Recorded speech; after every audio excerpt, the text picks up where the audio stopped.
we say the word ministry, what is the first thing you think of? A pastor, an evangelist? Actually, there are multiple people who serve as ministers in jobs apart from standing behind the podium. One of the most overlooked forms of ministry is songwriting. We all listen to some form of music throughout our day, but we rarely stop to consider how the songs we listen to came to be. Each meaningful song is carefully crafted and refined by a musical artist who designed it to speak truth and relate to its listeners.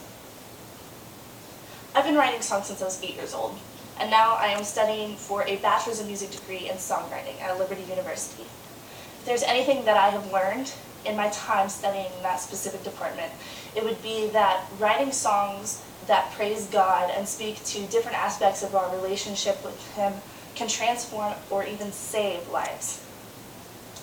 I'm going to talk to you about that tonight by showing you that it is an important venture to write new songs for the church and the Christian music industry, that there are multiple different ways to deliver a message in a song, and finally, that songwriting is a form of ministry. The first thing we must understand is that it is important and a legitimate career to write songs for the church and the Christian music industry. Take it from Chris Tomlin. He was deemed by CNN to be the undisputed king of worship music. He was also labeled by the CEO of Christian Copyright Licensing International, otherwise known as CCLI, to be the most prolific songwriter in the United States now. In an interview with Christian Post, he was asked if he would rather be a songwriter or a singer. Tomlin replied he would rather be a songwriter. If you're a good songwriter, you can connect with people, he said. If you write great songs, that's what people remember all of their lives. Later in the interview, he said, I strive for trying to write something that people can sing, that people want to sing, and that people need to sing. Not only do we need to know that songwriting is a legitimate career, but we also need to acknowledge that it serves multiple purposes. There are 4 specific categories I would like to talk to you about. First, there's praise songs.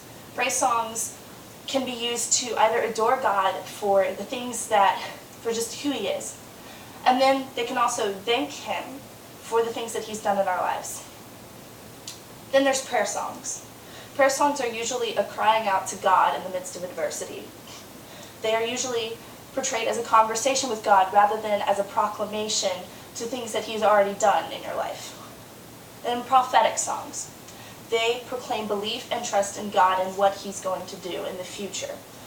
They are usually situation-based, calling out what the writer believes God is going to do in the future. Then there's testimonial songs, which declare what God has already done. They are used to relate on a present day basis, using personal experience to give its listener a glimpse of transformational truth.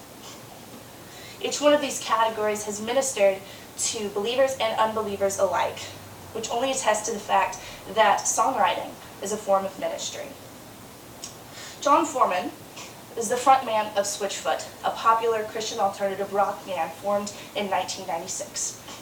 He won a Grammy in 2011 for Best Rock or Best Rap Gospel Album. He was interviewed by the Christian Broadcasting Network, otherwise known as CBN. And in that interview, he said, "We're all broken people trying to figure it out. Music is a way to come to terms with pain." In discussing certain subjects, such as God and politics, he said, "These are all subjects that are hard to broach in a conversation. But in songs, I can say anything I want. In a song, I can travel to places that I would never be able to get to go in a conversation." Ty Anderson is the bassist for Third Day, a popular Christian rock band which debuted in 1996. The American Music Awards nominated Third Day for the Favorite Contemporary Inspirational Artist category in 2003. He was also interviewed by CBN, and in reference to the song Morning is Broken, Ty said, "It's a great song to reach out beyond the church because it's going to be familiar with so many people." Third Day did not actually write Morning is Broken, but they redid the song and retranslated it into a Christian message to be used on their album and make it fresher for a younger audience. And one of the most inspirational stories is the story behind the song I Need a Miracle. It was written for a man who had driven out into the woods late one night, hooked up a hose to the exhaust pipe in his car, and then stuck it in his window and waited to die. While he waited, he turned on the radio to hear the song Cry Out to Jesus by Third Day playing. That song ministered to him and saved his life that night. All that being said, songwriting is an important career. It serves so many purposes. Songwriters double as ministers. That is ultimately our job. We are not supposed to just write good music. We are supposed to speak the truth. We must never pretend that we can only minister if we are speaking behind a podium or going on a mission trip. We are not supposed. We are supposed to minister. We are all called to minister in one way or another. What's your calling? Thank you.